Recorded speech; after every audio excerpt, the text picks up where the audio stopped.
So you get Prudential's denial letter in the mail, denying your long-term disability claim. Your doctors say you're disabled, you know you're disabled, and Prudential's denial letter says that they've hired doctors who have never met you before, who have looked at your medical records, and they've determined that your own treating physicians who know you best are wrong, and that you're basically exaggerating or lying about your symptoms so that you can get free disability money. Well, it's maddening, but it happens every day. Prudential denies valid claims every day across the country. And know this, you're not alone, and also that you can appeal a denial of a valid claim and you can win it. And if you don't win it on appeal, you can win it later in federal court, which is your right once they deny an appeal if they do. In this video, we're going to cover 5 critical steps that you must take to file the best and strongest long-term disability denial appeal to have best chances of winning either on the appeal itself or best chances of winning in federal court later, which is your right to bring it in federal court if the insurance company still denies it on appeal. This is the best way that you have your best chances of beating Prudential on their claim denial. Hi, I'm McNamara, and I spent years representing insurance companies before quitting that to now use that knowledge I learned representing them to now represent people who are wrongly denied long-term disability insurance claims. This is 100% all we do in our office. This is our specialty. It's what we do every day. And I can tell you this, first of all, don't give up. You can overturn a claim denial. And secondly, don't file an appeal that simply argues why you think the insurance company was wrong in their denial. What you need to do instead is systematically build an appeal. Build an appeal by gathering existing evidence that the insurance company didn't consider in the first place, and by creating and presenting to the insurance company new evidence that's going to support your claim on appeal. And if they deny it on appeal, that also sets up a much better chance of you winning in federal court because you have the right, after they deny the appeal, if they deny it, to bring that case to federal court and ask a federal judge to overturn that denial. So we'll go through the 5 steps that we use, we call our Win My Benefits process, to file your best and strongest appeal with best chances of winning. Step 1 we call gather. And what I mean by that is you have to gather the existing documents that we already know exist that are going to be highly relevant to your claim. This is going to include, obviously, the denial letter. It's going to include the insurance policy. It's going to include the insurance company's claim file. The insurance company has to give you their entire claim file. So to gather it, you simply look at your denial letter. It tells you where to send a request for the claim file. Send that request in writing. Send it certified mail so they can't deny receiving it, because they will. And when you get the claim file back from them, it's going to be somewhere between 500 and 5,000 pages. They can be really big. Well, the claim file is going to include all of the medical records that they considered, your medical records. It's going to include the full reports of any doctors that they hired to look at your medical records. It's going to include the full reports of any vocational rehabilitation expert who looked at your records to determine what jobs you might be capable of functioning. And it's going to include a lot more than the insurance company has listed in their own denial letter. So it's critical to get all of these documents in one place so that you can begin the next step of the process.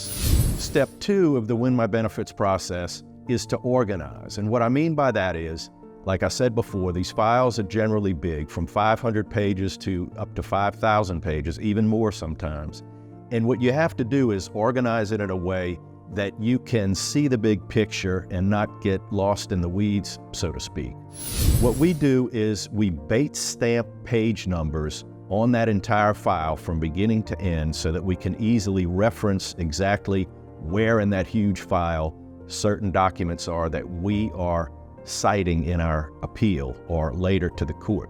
Those page numbers are going to come in very handy later. We also index that claim file, and we do a summary chronology where we actually create a summary on a word processing document that's chronological order rather than the order in which it's in the claim file. This comes in very handy because as you look at things chronologically, problems and weaknesses and missing evidence tends to stand out more obviously. It can bring into focus sometimes evidence that's obviously missing, but also evidence that may have been withheld by the insurance company that might be favorable to your claim. And if that's the case, then we re-request specifically the evidence that we think is missing. It also can bring to light certain procedural violations that ERISA outlaws that you can use to help support your claim and help support the idea that this insurance company is not even following the rules of procedure that ERISA imposes on the insurance companies. The claim file will include all of your medical records. It's going to include all of the reports by any expert physicians that the insurance company hired to review your records, and their opinions that they give end up being much longer than the little snippets that the insurance company references in the claim denial. And sometimes it brings to light that the insurance company didn't even give their reviewing physician critical records that might have changed that reviewing physician's opinion. It'll also include typically reporting by the insurance company's vocational rehabilitation expert who gives opinion on what your capabilities are in terms of what jobs you might be capable of performing given your medical restrictions from your given medical condition. So getting all of this in a chronological order is extremely helpful. You really have to have this organized part down and completed before you can see it clearly to now engage in the next step of the Win My Benefits process.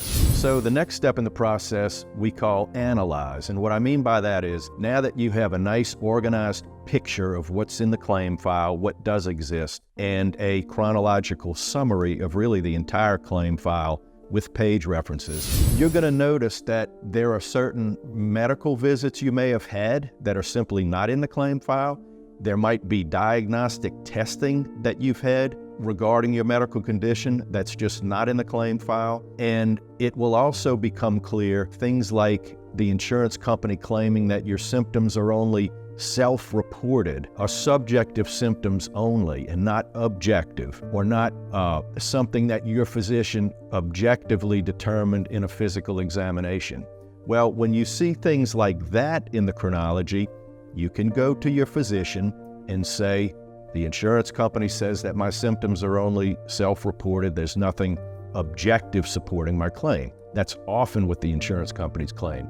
Well, your doctor can then specifically state and point in the record to things that are indeed objective support for your claim, or your physician can order diagnostic or other testing that can prove objectively what the insurance company is calling self-reported or subjective-only symptoms. So that analysis, the analyze step, is to look at the claim file and all the documents you have as a whole and decide what evidence you think you might be able to gather that is going to refute specifically some of the things the insurance company is claiming to support the denial of your claim, and things that will just strengthen the overall picture of exactly why your medical condition is disabling and how your medical records and other records that we might be able to introduce into the record that weren't there before, or even create to introduce into the record to support your appeal. Now, the creation of the new evidence or the addition of new evidence to present to the insurance company that was not in the claim file before gets into our next step of the Win My Benefits process. Step 4 of the Win My Benefits process is to build. Now, we've touched on that before, but now we'll get specific. What do you do to build new evidence into the claim file that wasn't there before so it can be considered by the insurance company or potentially later considered by the court if the insurance company continues to deny the claim? Well, one would be probably a much more detailed explanation, a sworn statement by you stating exactly what you feel exactly how your symptoms disable you from doing your job and disable you from doing particular functions of the job that you found difficult that caused you to have to go out on disability. It's going to include your own statement of job description and exactly how physical or cognitive components of that job description are something you just can't do. This will include one of the things we want to include in new evidence, if it's not already in the administrative record, is your actual written job description from your employer. It's going to list the essential duties of your occupation, but it's probably not going to be complete. So you have to kind of fill in the gaps with things that you know and realize you have to do every day on the job that written job description doesn't really get into. Next, in the build part of the 5-step process, you can get other people, close members of your family, a spouse, somebody else who lives with you, co-workers perhaps, or really good friends who can read the statement you have created in detail to state why your disabling condition really disables you from working. And they can read that statement and do their own sworn statement that simply says that they've read your statement and that based on their observations, everything you say in your statement is consistent with what they have observed and that they observe and speak with you on a daily basis or close to it. Next, you're going to want to include any medical records that simply weren't in the record. These may be medical records that were in existence when the insurance company reviewed your claim, or they may be medical records that were created or from visits that came after the last records that the insurance company had. So you want to make sure that any medical visit you've had to a doctor or for a diagnostic study or for a procedure, that claim file with your appeal becomes fully up to date with all relevant medical records. Another way to build your claim is to take the denial letter to your treating physician and ask your treating physician to review it and ask if he or she can issue a much more detailed report of why your condition is disabling, specifically refuting things that the insurance company claims are not present in the medical record, or things that they claim are present in the medical record but that support their denial of the claim. Your physician is going to be in the best position to say exactly why they are wrong in what they're saying and give details as to why they're wrong. The other thing your own physician can do to help you build your claim is perhaps order diagnostic studies to prove things that your insurance company is saying are only self-reported or objective. Your doctor can see what they claim are self-reported or only subjective and will know if there are objective ways to determine that and prove it, that the things you are saying are not just subjective or self-reported but are proven objectively. The doctor's physical examinations can do that in some circumstances, or it might be that the doctor has to order some diagnostic studies, but that's always a possibility also to help build your claim. If a major component of your disability is cognitive dysfunction, then your physician can order a neuropsychological study where you spend a day or two with a neuropsychiatrist or psychologist who can do studies that will show objectively a cognitive decline or what cognitive level you're functioning at with different types of cognitive requirements. In some cases, you might want to hire an independent physician of your own, who's not even a treating physician, to review all of the records as a whole. The whole claim file, the denial, the medical records, the insurance companies reviewing physicians, their vocational rehabilitation experts' reports and opinions, and an independent doctor can do a comprehensive case review and issue an opinion on whether it agrees or disagrees with the insurance company's denial and with the insurance company's doctors, and can state exactly why the record supports your disability. Now, your own physician or an independently hired physician can also provide you with journal articles or articles out of other authoritative medical literature that completely supports what you are saying and what your own treating doctor is saying about this medical condition causing you to be disabled from working. Another thing you can include that might not have been in the original claim determination, might not have been a factor for their consideration, is if you have medication side effects. That might not have been mentioned earlier. It might not even be mentioned in your doctor's records. But if you have certain medications you have to take and they are causing you drowsiness or falling asleep or brain fog, inability to concentrate, dizziness, things like that, that can be a large component and a disabling feature in and of itself. And you can describe those reactions in your sworn statement and also get your doctor to comment on that as well. Sometimes, in some cases, we actually want to hire an independent vocational rehabilitation expert to look at the job market, look at the true requirements of jobs that the insurance company is saying you can do to determine if your medical restrictions and limitations that your doctor says you have would even allow you to perform the jobs that the insurance company is saying that you can perform, that its vocational rehabilitation expert is saying that you can perform. So in some cases, many of these additional points that I've covered on possible avenues of building your claim stronger, creating new evidence to support your claim on appeal. Sometimes many of those components can be added and are needed. Sometimes just a few are needed. But that's kind of a comprehensive list of things you can be thinking about that you might use as a grab bag for building and strengthening your claim with new evidence for appeal.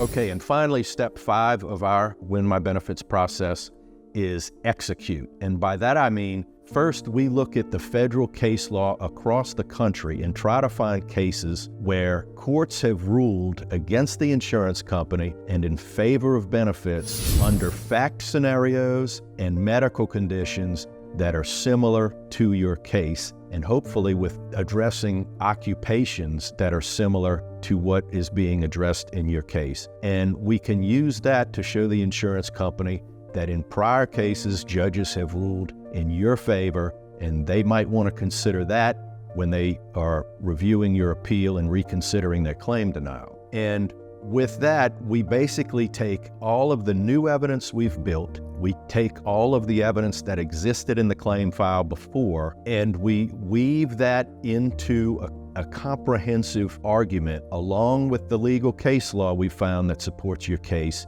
and create the strongest, most compelling argument we can as to why your disability in your particular case is true and why you are truly unable to perform the material and substantial duties of your occupation or any occupation.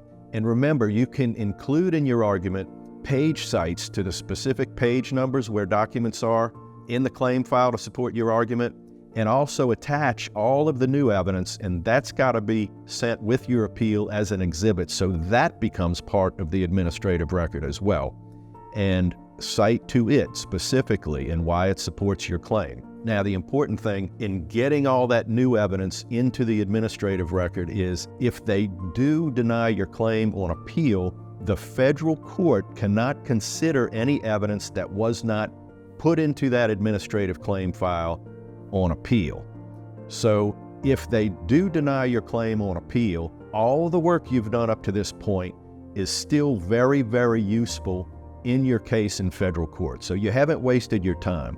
But what we hope in the beginning is that they see the light and the insurance company sees that your claim, your new appeal is so strong that they know a federal judge is going to rule in your favor, and they do the right thing and they decide to award the benefits on administrative appeal and not force you to have to go through the court process. As a final thought, I would suggest that before you talk to any insurance adjuster again, before you begin trying to handle the appeal process by yourself, download our free book. It's called How to Win Your Appeal of a Long-Term Disability Claim. You can find it right here on the website, or if you're not on the website, go to winmybenefits.com. It's a free download. It's full of useful information. It tells you useful tips and tricks, and also traps that the insurance company tries to lay for you, the way they hope you appeal the claim, things you can avoid to weaken your chances on appeal, and some important considerations of some kind of technical issues and deadlines that ERISA law imposes with these claims. So download the free book. We hope it's helpful to you. We hope this video has been helpful to you. Better yet, give us a call anytime. We're happy to talk to anybody about these claims. We love helping people with these claims. We'll review your claim denial letter for free if you'd like us to do that. And we're always happy to help any way that we can. We hope you have a great day.